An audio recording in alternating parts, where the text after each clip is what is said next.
vou dar uma comentada a respeito da introdução de funções, algo que eu pedi para vocês no último trabalho. A gente vai dar uma aprofundada, dar uma conversada sobre algumas definições. Tudo bem?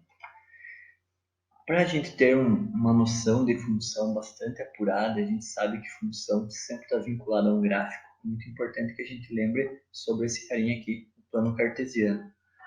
O plano cartesiano tem esse nome, em homenagem a René Descartes, né, um dos matemáticos que atribuiu essa representação para pontos. O nome certo dele é sistema ortogonal de coordenadas. O que a gente tem que lembrar, né, basicamente? Ele é formado por dois eixos perpendiculares, o eixo x horizontal das abscissas, o eixo y vertical das ordenadas. Cada uma das quatro regiões que o plano fica dividido é chamado de quadrante.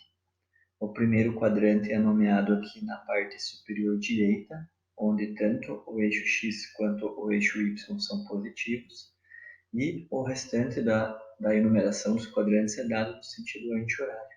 Segundo quadrante, terceiro quadrante, quarto quadrante. Qual é a característica dos pontos em cada quadrante? Então, todo ponto no plano cartesiano é representado pelo valor da abscissa e o valor da ordenada, o x e o y do ponto. Então, aqui nós temos o ponto 2, 1 no primeiro quadrante, é a representação do 2 do x com 1 do y. Aqui nós temos o ponto menos 3 e 2, ele está no segundo quadrante, menos 3 para x, 2 para y.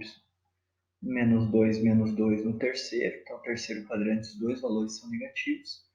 E no quarto quadrante, o x é positivo e o y é negativo, certo? Vale lembrar que se eu tenho pontos em algum dos eixos, se o ponto está no eixo x, o y dele é zero. Se o ponto está no eixo y, o x dele é zero.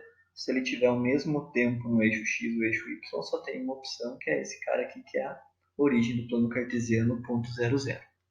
Beleza?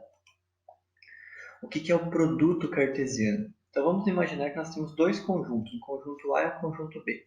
Bem simplesinho. O conjunto A formado pelo 1 e pelo 2, o conjunto B formado pelo 3, o 5 e o 7. O produto cartesiano representa todas as possibilidades de relacionar os elementos do conjunto A com o conjunto B. Então, nessa ordem, o 1 pode se relacionar com o 3, com o 5 ou com o 7. O 2 também pode se relacionar com o 3, com o 5 e com o 7. Então, simbologia do produto cartesiano, A por B. E nós vamos ter 6 pares ordenados, 6 pontos que poderiam ser representados no plano cartesiano. Por que eu falei nessa ordem? As flechinhas estão saindo do A para o B. Então, o produto cartesiano é numerado A por B. Se eu fizesse o contrário, aqui seria B por A. O produto cartesiano ao contrário seriam os pontos 3, 1 e 3, 2, 5, 1 e 5, 2, 7, 1 e 7, 2. Então, a ordem do produto cartesiano faz diferença. Beleza? Vale lembrar também a quantidade de elementos. Quantos pontos nós temos aqui? 1, 2, 3, 4, 5, 6 pontos. De onde que surge essa quantidade? Simplesmente da multiplicação das quantidades de cada um dos conjuntos. Então, um conjunto com 2 elementos, multiplicado por um conjunto com 3 elementos, dá um produto cartesiano de 6 elementos. Lembra que se eu quisesse representar esses 6, eu teria que fazer aqui n, entre parênteses, AXB, A por B, fecha parênteses igual a 6. Aquela mesma simbologia para numerar elementos de um conjunto. O que são as relações? As relações é qualquer forma, como o nome diz, né, de relacionar os elementos do conjunto A com os elementos do conjunto B. Ou seja, ele é um subconjunto do produto cartesiano. Então, daquela representação anterior que a gente viu aqui, nós temos todas as possibilidades. Então, as 6 flechinhas que surgiram são todas as possibilidades de relacionar esses dois conjuntos. Se eu escolher uma, duas, três, nenhuma, ou até mesmo mais 6, eu vou ter um subconjunto desse produto cartesiano, que é a relação. Coloquei duas relações quaisquer aqui. Essa primeira que eu não tenho muita ideia de qual que é o tipo de relação. Lembrando que a relação pode ou não ter alguma regra de formação, né? Então aqui nesse caso o 1 ligou com o 6, o 2 ligou com o 4. E aqui nós temos uma outra relação, porque uma das possibilidades de entendimento da regra dessa relação eu consegui visualizar. Que os elementos do conjunto A estão se ligando com os elementos do conjunto B de que forma? Os do A se ligam em alguém que é maior que ele. Então, por exemplo, o 1 está se ligando com todos, porque todos são maiores que ele. O 2 também está se ligando com todos, que são maiores que ele. O 3 só se ligou com o 4 e com o 5. O 4 só se ligou com o 5. Então, uma forma de dar uma lei de formação para essa relação é pensar que os valores do primeiro conjunto são menores que os valores do segundo conjunto. E aí a gente faz essa ligação das setinhas. Beleza? Agora sim, um dos tópicos mais importantes que a gente tem dentro de toda a matemática, embasa o grande conhecimento que a gente vai ter pela frente aí. O que é uma função? Função é uma relação especial. Então, relação é qualquer bagunça que aconteceu dentro daqueles dois conjuntos, daquele produto cartesiano. Quando ele não é tão bagunçado assim, ele tem uma certa ordenação, um certo comprometimento, essa relação passa a ser chamada de função. Então, para que uma relação seja chamada de função, o que é necessário? Todos os elementos do primeiro conjunto, de onde saem as flechas, eles devem mandar uma e somente uma flecha para alguma coisa do outro conjunto. Então, o conjunto deve estar partindo as flechinhas, todos os elementos vão mandar uma flecha, e somente uma flecha. Para quem lá do outro lado? Não interessa. Então, para que a gente verifique quando quando uma representação de diagramas, por exemplo, é uma função, basta a gente olhar para o primeiro conjunto. Olha para o conjunto A. Todos os elementos estão mandando flechinha? Sim. Somente uma flechinha? Sim. Então, isso é uma função. Olha para o conjunto, para a segunda representação. Todos os elementos estão mandando uma flechinha? Sim. Somente um? Sim. E esse aqui? Parece estranho a chegada das flechas, né? Entretanto, para a definição de função, a gente tem que pensar o seguinte: apenas olhar o primeiro conjunto, conjunto de partida. Se todos eles mandaram uma flechinha cada, uma única flechinha, não importa o que acontece lá, vai ser função. Isso daqui a gente pode entender algumas situações reais. Sempre que a gente tem uma situação real que pode se encaixar dentro disso daqui, a gente pode dizer que isso é uma função. Que tipo de função que eu consegui perceber nessa primeira representação? Cada um dos elementos do primeiro conjunto está mandando para quem do lado de lá? Para alguém que é 2 unidades menor que ele. O 2 está mandando para o 0, 3 para o 1, 4 para o 2 e 5 para o 3. Certo? É como se numa loja falasse assim, ó, os produtos estão com esses preços, mas se você pagar à vista, você vai ganhar R$ 2 de desconto. Então você pagaria esses valores. Apesar de que esse cara você levaria de graça, mas é uma situação que poderia ocorrer. Certo? O que a gente tem de representação aqui? Cada um dos números do conjunto da esquerda está se relacionando com o seu sucessor, com o número que vem após ele. O 1 ligou com o 2, o 2 com o 3, o 3 com o 4, o 4 com o 5 e o 5 com o 6. Também é uma situação bastante fácil de ser entendida. Ah, mas não tinha alguém para ligar com o 1? Teria que ter um 0. Se não tem, não tem problema. Não teria alguém para ligar com o 7? Se que tivesse o 6, ele ligaria. Não tem, não tem problema. Onde que a gente pode entender uma situação real disso daqui? Ó? Eu gosto sempre de frisar quando a gente está dentro de uma mesma linha de ônibus, esses ônibus municipais, as lotações, em que o valor do vale transporte é único. O valor do vale transporte é único. E se você pegar uma mesma linha, não importa se você sobe no primeiro ponto e já desce no segundo, ou sobe no primeiro e desce no último, ou sobe no segundo e desce lá no oitavo ponto, você vai pagar o mesmo valor. Então, isso daqui é uma das formas de a gente entender o que é uma função lá para frente, denominada de função constante. E independente dos valores colocados aqui, o resultado aqui será o mesmo. Beleza? Vamos dar uma olhada na sequência. Exemplos de não funções. Por que esses caras não são funções? Por que esse daqui não é uma função? Por aquela definição inicial que eu passei, é porque esse cara aqui, ó, esse 4 está mandando 2 flechinhas. E pela definição de função, cada um tem que mandar a flechinha, mas mandar uma única. E esse mandou mais do que um. Esse daqui não mandou nenhum. Então, como que não manda? Então, esse cara precisava ter alguém para se relacionar daquele lado lá. Certinho? Isso aqui é fácil de a gente entender da seguinte maneira. Os que estabeleceram uma ligação, ligaram um número natural qualquer. Esse aqui precisaria, por exemplo, de um outro número que não é natural, mas aqui estava precisando apenas de números naturais. Eu vou falar disso nos próximos slides ali. Esse terceiro diagrama é uma mistura dos dois.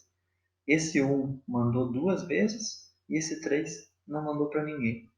Vou colocar uma situação bastante tosca aqui, mas que é fácil da gente entender. Pensa que você vai fazer compra de um determinado produto e aqui está o preço que você vai pagar por esse determinado produto. Então imagina que a Ana vai comprar um produto, ela vai pagar R$4. Mas o Bernardo vai comprar também um produto e vai pagar R$5. O mesmo produto. Isso já não faz sentido aqui. É o que não faria sentido aqui em cima. Então a ideia de fazer o preço de acordo com a cara do freguês, o mesmo produto com dois preços. Pode ser que exista isso, a gente sabe que existe, mas não é correto.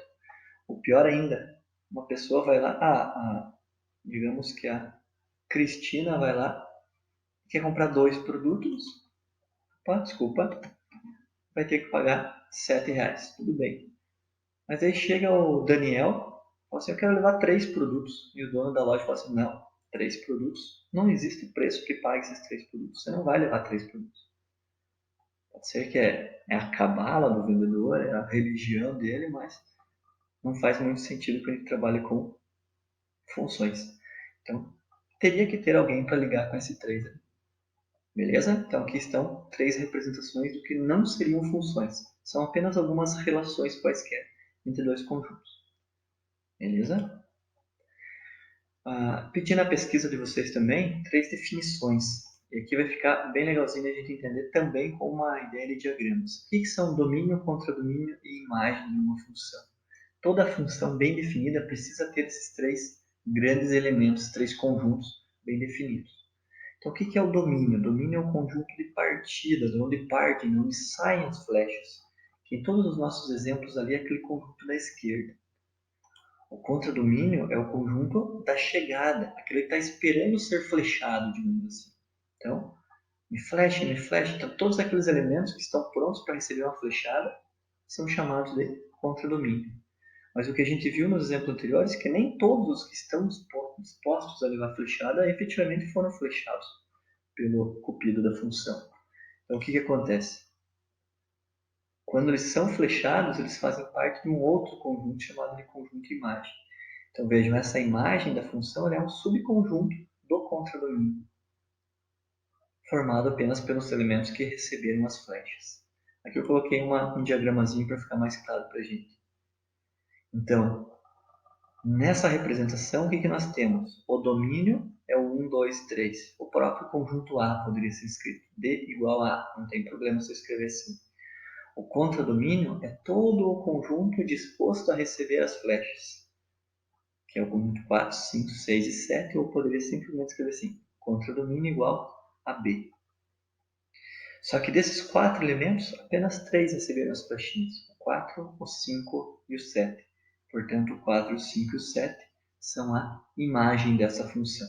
Coloquei mais 3 informações sobre esse mesmo diagrama. Os elementos de A são os valores de x da função, os que vão ser representados lá no eixo horizontal do plano cartesiano. Eles são chamados de variável independente. Os valores de y, ou os valores de b, são os valores y da função, a chamada variável dependente. Corrigindo aqui, esqueci de tirar o in. Aqui é a variável dependente. Eles dependem daquela escolha que a gente fez. Então, os independentes a gente escolhe, os dependentes dependem dessa nossa escolha. Então, só reforçando, aqui é dependente. Para finalizar esse mesmo diagrama, só para a gente nomear, então toda função tem um nomezinho. Geralmente a gente aprende lá desde o 9º ano conceitos de função, é chamado de função f na maioria dos casos, mas o nome é o de menos. Pode ser função f, pode ser função g. Lá na física a gente usa a função v de velocidade, por exemplo, tá? Função p de pressão. Então, o nome é o d-, desde que fique bem definido. Nesse caso, a função tem o nome f. É uma função f definida de a em b. Certo? Essa representação a gente vai ver nos próximos exemplos. Olha só, exatamente aqui. Ó. Então, nós temos o conjunto A que está mandando as flechas para o conjunto B. Então, olha essa representação. F, dois pontos, A, flechinha B. A leitura que a gente tem que ter aqui é a seguinte. F é o nome da função. A é quem está mandando as flechas para o B. Então, o A é o domínio e o B é o contradomínio. Certinho? Então, nesse exemplo, está pedindo algumas coisas. O domínio da função. O domínio D vai ser o conjunto A, formado por 1, menos 3, o 3 e o 2. A letra B está pedindo alguns valores numéricos. O que é f de 1, f de menos 3, f de 3 e f de 2?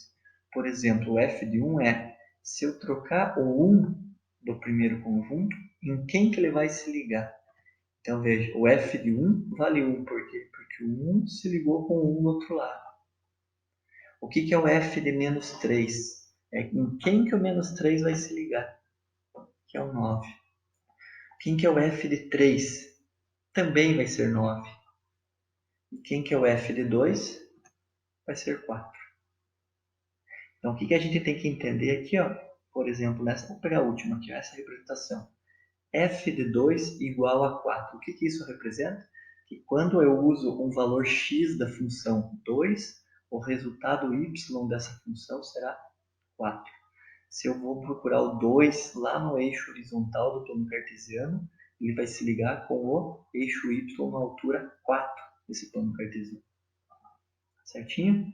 Quem que é a imagem dessa função? A imagem são os elementos flechados. A gente olha aqui e tem cara repetido, não precisa escrever de maneira repetida. Então, os elementos são o 1, o 4 e o 9. O que é a lei de associação? Lei de formação, expressão algébrica de uma função. É a parte que envolve as letrinhas, o f, o x ou talvez o y, que faça um resumo do que está relacionando o lado esquerdo com o lado direito. Então, aqui duas formas de a gente representar. Eu percebi que os elementos que foram flechados aqui são os quadrados desses elementos que nós tínhamos aqui. O quadrado de 1 é 1, o quadrado tanto de menos 3 e 3 é 9 e o quadrado de 2 é 4. Então, duas formas equivalentes de a gente representar essa função são y igual a x ao quadrado ou f de x igual a x ao quadrado. O y é o resultado da função. F de x é o resultado da função f quando eu uso determinado valor de x. Essa daqui é a representação mais comum que a gente tem. Então, vamos se ambientando a ela. Beleza? Exemplo de notação de função. Então, um exemplo aqui só para a gente se associar com a linguagem de funções.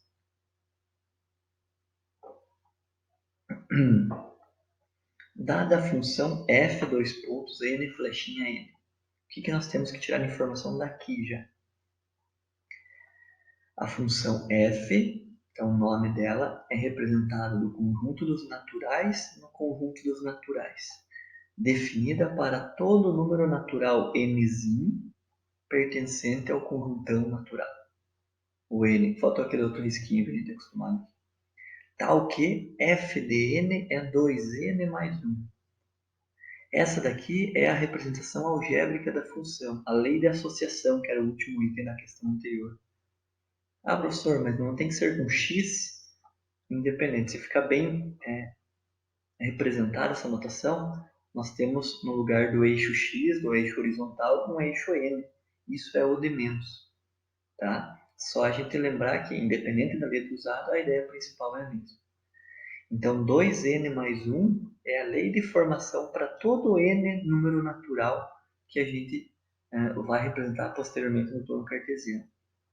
Então, olha só. Aqui tem uma informação complementar, né, que qualquer n que eu colocar aqui, quando eu multiplico por 2, torna ele par. Quando eu somo 1 a um número par, ele vira ímpar. Então, essa é uma representação do número ímpar, 2n mais 1.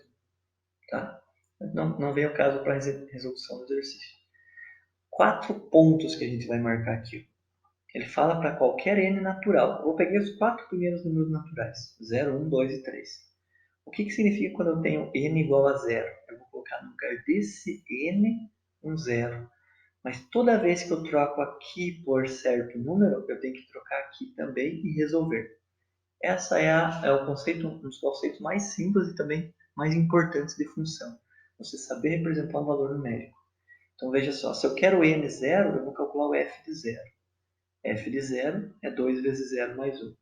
2 vezes 0, 0 mais 1, 1. Ou seja, f de zero vale 1. Que significa, toda vez que eu tiver um x 0, o y vai dar 1. Ou não é x, é n aqui. N0, y1. O que acontece para o N1? Vai ser o f de 1. 2 vezes 1 mais 1, que dá 3. F de 1 vale 3, ou para o N valendo 1, o Y vale 3. Mesma coisa para o 2. 2 vezes 2 mais 1 dá 5. F de 2 vale 5. Para o N 2, a função resulta em 5.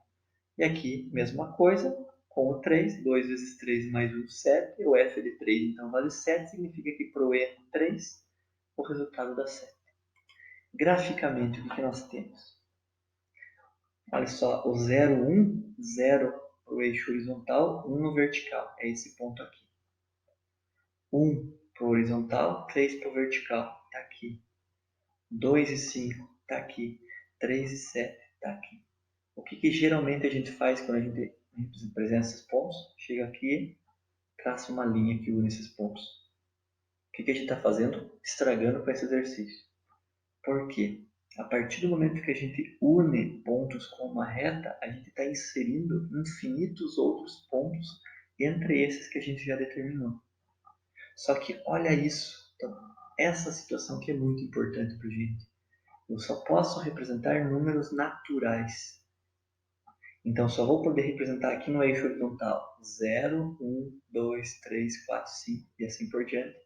E aqui números que fazem parte do 0, 1, 2, 3, 4, 5, 6, 7 e assim por diante. Eu não posso representar nada entre os números naturais porque ele foge dessa informação inicial da função. Então, por mais que nos dê uma coceirinha para a gente unir esses pontos, deixar bonitinho, não une. Essa função é representada por pontos separados. Imagina a seguinte situação, um problema como esse, quando você vai comprar, por exemplo, uma lata de refrigerante. Não vai ser com essa função aqui, mas imagine, você só pode pedir, que seria estranho, mas pedir 0 latas de refrigerante, uma lata, 2 latas, 3 latas. Você não consegue pedir 2,75 latas de Coca-Cola, certo? Então ele foge um pouquinho do contexto do problema. Isso a gente vai ter que sempre dar uma pensada no começo das funções. Por que aqui está indo de natural em natural? Porque provavelmente isso dentro de um problema prático impossibilitaria a gente trabalhar com valores negativos e com valores não inteiros. Beleza? O que mais? Um outro exercício. Aqui um exercício com alguns valorzinhos para a gente desenvolver. Bem tranquilo esse. Então, olha só. Na tabela a seguir, o preço do combustível está em função do volume do abastecimento, que é algo bastante comum para a gente. Então, se uma pessoa abastece 5 litros, ela paga 12,50. Se ela abastece 10 litros, ela paga 25. Se ela abastece 15 litros, ela paga 37,50 e assim por diante. A letra A fala assim: qual é a fórmula que associa o preço P ao volume V? Veja que aqui ele não está se chamando de função F, não está usando X e não está usando Y. Está usando P e V. A questão está definindo isso, a gente tem que obedecer a esse pedido. O que mais? Determinar o valor pago por 7 litros de combustível. E o que mais? Determinar quanto que o cara consegue abastecer com 60 reais. Aqui está a resolução dos 3 itens. Como que eu faço para determinar o preço? Eu posso pegar qualquer valor e dividir pelo seu volume respectivo da mesma linha. Eu faria pelo segundo aqui, que é mais fácil. R$ 25 divididos por 10 dá 2,50 o litro desse combustível. Que no atual cenário deve ser água esse combustível, né? Porque não tem gasolina e álcool nesse preço. Mas não vem ao caso. Então, como que a gente representa? Como que fica essa fórmula? o preço é 2,5 ou 2,50, se preferir, vezes o volume, 2,5V. A letra B pede quanto que eu tenho que pagar se eu for abastecer 7 litros. É só trocar o V, que é o volume, por 7 litros.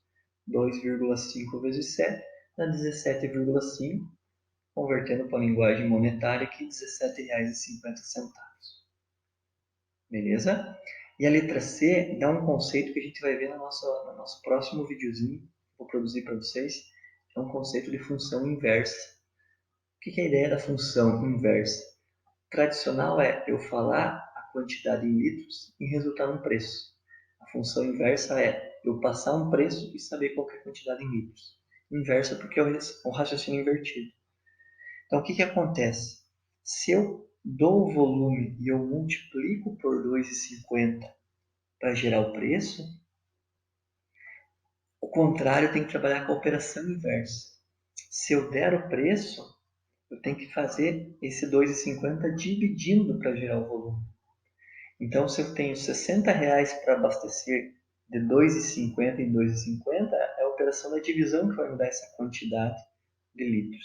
60 divididos por 2,50 dá um volume de 24 litros. Então, com R$60 eu consigo abastecer 24 litros desse combustível.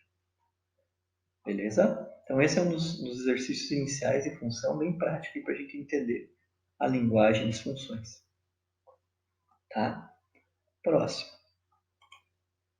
Essa daqui também é relacionado à representação de uma função, e aqui está um pouquinho mais no formato que a gente é acostumado nos livros. Uma função f definida dos reais para os reais. Opa, significa que eu posso usar qualquer valor do x real e pode resultar em qualquer outro valor real também. Cuja lei de correspondência, faltou um acentinho aqui, desculpa, é f de x igual a x ao quadrado mais 1. Então, para cada valor de x que eu escolher, eu vou pegar esse valor, elevar ao quadrado e somar 1 e vai me dar a resposta. O que vai ser o f de 0? 0 ao quadrado mais 1. O que vai ser a f de raiz de 2? Raiz quadrada de 2 ao quadrado, que cancela, mais 1. Menos 1 ao quadrado, mais 1. 1 ao quadrado, mais 1. Menos 4 ao quadrado, mais 1. E menos raiz de 2 ao quadrado, mais 1. Percebam que esse menos está fora da raiz, então isso é um número real, irracional ainda, mas ele é real. Se esse menos estivesse aqui dentro, iria lá para números complexos que a gente verá mais adiante. Tá? Como que fica essa resolução? Assim. O f de 0, 0 ao quadrado mais 1 dá 1. 1 ao quadrado mais 1 dá 2. Raiz de 2 ao quadrado dá 2 mais 1 dá 3. Menos ao quadrado dá sempre positivo. Aqui vai dar 17. Menos 1 ao quadrado, mas também do positivo, dá 2. Menos raiz de 2 ao quadrado, mais 1 dá 3. Veja que esses dois aqui tem a mesma imagem. Tanto a raiz quadrada de 2 quanto menos raiz quadrada de 2 se ligariam no conjunto da direita no mesmo ponto. Da mesma forma que acontece com o 1 e com o menos 1. Certinho? Esse é um outro exercíciozinho bastante legalzinho da gente desenvolver, que também tem o conceito da função inversa. Também uma função f dos reais nos reais, só que agora a lei de correspondência, a lei de formação dessa função é f de x igual a x ao cubo mais 4. O que significa? Que para qualquer valor de x real que eu escolher, eu vou elevar ao cubo e depois somar 4 e vai dar uma resposta que seria a minha imagem. Mas essa questão ela faz o contrário, então aquele conceito de função inversa. Eu já sei qual que tem que ser o resultado. O resultado tem que ser 12. Então tem que pensar no primeiro momento na seguinte situação. Que número que eu elevo ao cubo, depois somo 4 para dar 12. Não é difícil fazer de cabeça para chegar nesse valor. Mas se for um pouquinho mais complicado, como que a gente estabelece? Na prática, a imagem é o resultado da função. A imagem vai no lugar do f de x. Então eu vou pegar esse 12 e vou colocar aqui. Então 12 vai ser igual a x ao cubo mais 4. Vamos isolando esse x ao cubo. O 4 vem negativo. 12 menos 4, 8. 8 igual a x ao cubo. Que número que é o cubo da 8? é o 2. Portanto, isso lá naquela representação de diagramas da função, o número 2 se ligaria ao 12, porque 2 ao cubo mais 4 dá 12. Beleza? Próximo. Aqui é um exercício bastante simples, bem direto, mas é só para a gente fazer algumas considerações. Ele já está praticamente resolvido, né? Se vocês olharem antes do gráfico, muita gente olha e fala assim, a função é a mesma. Eu não vou discordar de vocês. Por quê? Uma função igual a x menos meio. Então, a expressão algébrica é a mesma. A lei de formação é a mesma. O nome é diferente, uma é F e uma é G. Mas a expressão que a forma é a mesma, x menos 1 meio. Mas por que no gráfico da esquerda ficou pontinhos e no gráfico da direita ficou contínuo, um traço contínuo, uma linha reta? Por causa dessa informação aqui em cima, que eu falei para vocês que é sempre importante a gente analisar. Aqui é dos reais nos reais. Toda função real em real, você vai poder ligar os pontos sem medo de ser feliz. O problema está aqui, ó. É uma função que vai dos naturais para os reais. Então, o resultado pode ser qualquer coisa, mas os valores que eu escolho para substituir na função só podem ser os naturais. Naturais são 0, 1, 2, 3, 4, assim por diante. Quando eu troquei o x por 0, a resposta deu menos meio. Aqui. Quando eu troquei o x por 1, dá meio. Quando eu troquei o x por 2, dá 1,5, 2,5, 3,5, 4,5 e assim por diante. Então, por causa desse nzinho aqui, me impossibilita de unir esses pontos. Beleza? Tranquilo? Então, aqui, ó, o que nós temos de semelhança? Os gráficos são formados por conjunto de pontos. Aqui são infinitos pontos distanciados. Aqui são infinitos pontos muito próximos que tornam-se uma reta. Ambos têm uma mesma lei de correspondência. E qual que é a principal diferença? A representação gráfica, que um pode ser contínuo e o outro não. O domínio e a imagem. O domínio aqui são todos os reais. A imagem são todos os reais. Aqui o domínio são só os naturais. A imagem serão esses pontos que vão estar sempre, por causa dessa lei, sendo alguma coisa, vírgula 5. Essa vai ser a imagem dessa função. E em se tratando de domínio e imagem, colocar esse, acredito que seja o último slide que a gente tem para informação dessa introdução a funções para vocês. Qual é o domínio e a imagem da função representada por esse gráfico? Veja que é uma função que ela usa uma parte do conjunto dos reais, tanto do eixo x quanto do eixo y. Então, como tem uma continuidade, tem uma linha que une os pontos, a gente já não pode dizer mais que pode ser com o conjunto dos números naturais. Isso já não consegue mais. Como que a gente identifica no gráfico uma representação do domínio e de imagem? O contradomínio a gente não consegue definir só pelo gráfico. Precisaria daquela escrita no começo. Mas só com o desenho do gráfico, o domínio e a imagem a gente consegue.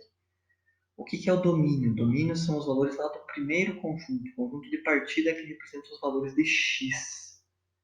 Então, o domínio está representado pelos valores de x. Aonde que começam os meus valores de x?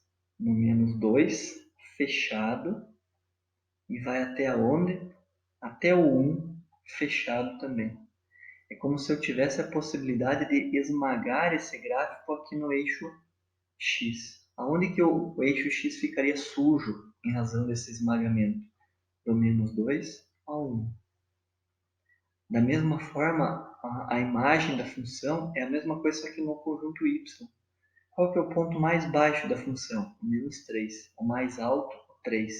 Se eu esmagasse esse gráfico no eixo y, ele iria sujar o eixo y do menos 3 ao 3.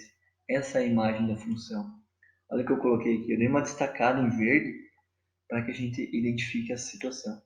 Então, todos os valores do menos 2 fechado até o 1 fechado estão sendo usados para o x. Então, o domínio da função x, para os valores de x reais, está o quê? O x é maior ou igual a menos 2 e menor ou igual a 1. E a imagem é no eixo y. São todos esses pontos que estão nessa linha verde vertical, do menos 3 ao 3. Ou seja, opa, aqui tem um errinho. Mais um errinho aqui.